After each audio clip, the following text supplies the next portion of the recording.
Une immense actrice française et un champion du monde avec nous jusqu'à 20h45. Voici Isabelle Huppert et Christophe Dugarry.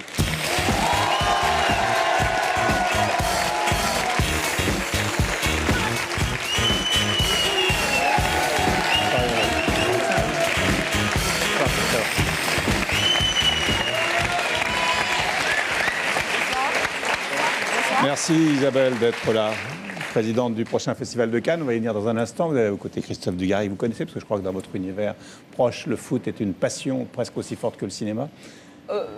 Pas tout à fait, mais presque. Vous aimez le foot? Non. Oui, oui, oui. Ah oui? Enfin, je l'aime par personne interposée. Voilà. J'aime ceux qui l'aiment. D'accord. Exactement, et qui vous sont très proches. Alors Voilà. Christophe, qui a eu, on pourrait dire, le César du meilleur consultant, puisque ce sont à la fois les footballeurs et puis par ailleurs des internautes qui vous ont désigné comme meilleur consultant du championnat à la télévision française. On va y venir dans un instant, et puis champion du monde, comme vous savez, évidemment. Alors on va commencer avec le film Villa Amalia, qui sort le 8 avril.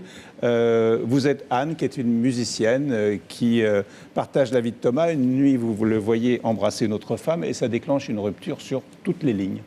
C'est-à-dire que d'un seul coup, le personnage, vous quitte tout, se dépouille de tout, part, n'a même plus de téléphone, et part à la recherche de ce qu'on pourrait appeler ses origines et son destin. L'envie de tout recommencer, de renaître, chacun a pu l'avoir au moins une fois dans sa vie, mais c'est aussi le propre de l'actrice. Oui, c'est vrai. C'est aussi, ça pourrait être un film pour une actrice, certainement, et sur une actrice. Est-ce que c'est lié au fait que vous disiez que pour ce film, vous avez eu le sentiment finalement de très peu jouer?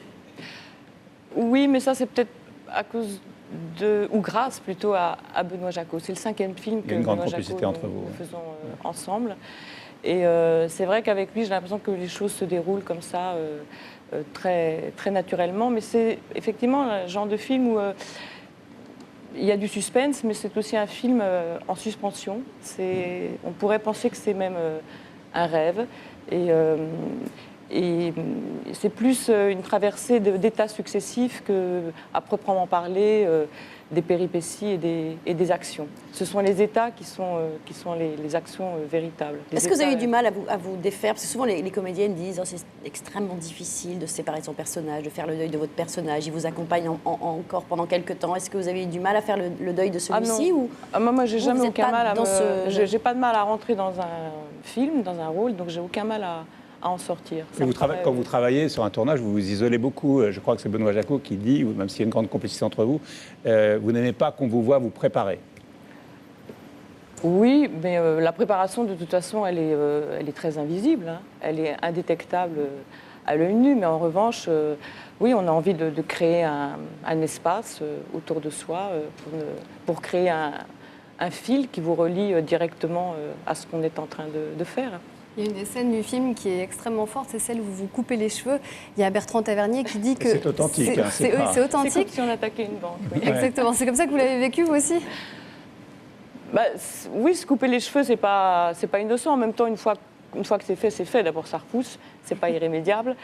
Mais ça fait partie de la transformation totale que traverse le personnage. C'est quelqu'un qui efface complètement sa vie, qui va vers une autre vie, qui essaye à la faveur, plutôt à cause de cette séparation, qui peut être prise à la fois comme une cause et comme un prétexte, qui décide, comme souvent on y pense, face à des situations un petit peu périlleuses, sauf que la plupart du temps, on ne le fait pas. Elle passe à l'acte. Alors dans ce film qui est aussi très élégant, très, très esthétique et très réussi, on ne sent pas le jeu.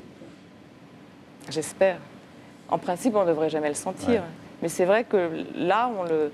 Alors que parfois, c'est assez minimaliste. J'espère que ça se voit quand même, alors. Non, mais...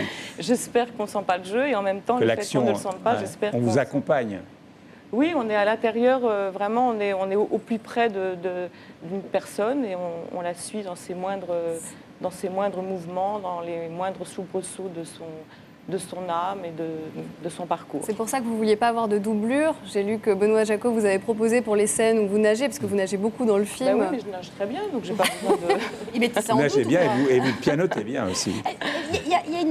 Vous avez une image d'actrice très intello. Il paraît, ouais. Est-ce que, vous vous en rendez compte? Et est-ce que vous en souffrez? Est-ce que vous vivez bien avec ça? Est-ce que c'est totalement faux? Je ne peux pas ne pas m'en rendre compte parce que je le lis. Oui, je crois que ça... Je m'en préoccupe pas plus que ça. Je crois que ça a surtout à voir avec la nature des films que je fais. Donc il y a quelque chose contre lequel on ne peut pas lutter. Donc j'essaie pas de lutter. Puis c'est pas la pire des images. Non, par pas du ailleurs. tout. Mais vous êtes une intello, vous-même? Est-ce que vous avez le sentiment d'être une intello? Oui, un acteur est pas... enfin, en tous les cas, quand il joue, il n'est pas à proprement parler dans cet espace-là, dans cette zone-là. Je pense qu'il est dans un endroit où l'intuition est maîtresse. Donc il n'est pas vraiment dans cet espace de l'intellectualisme, contrairement à ce qu'on pourrait penser ou à ce qu'on essaierait de me faire dire.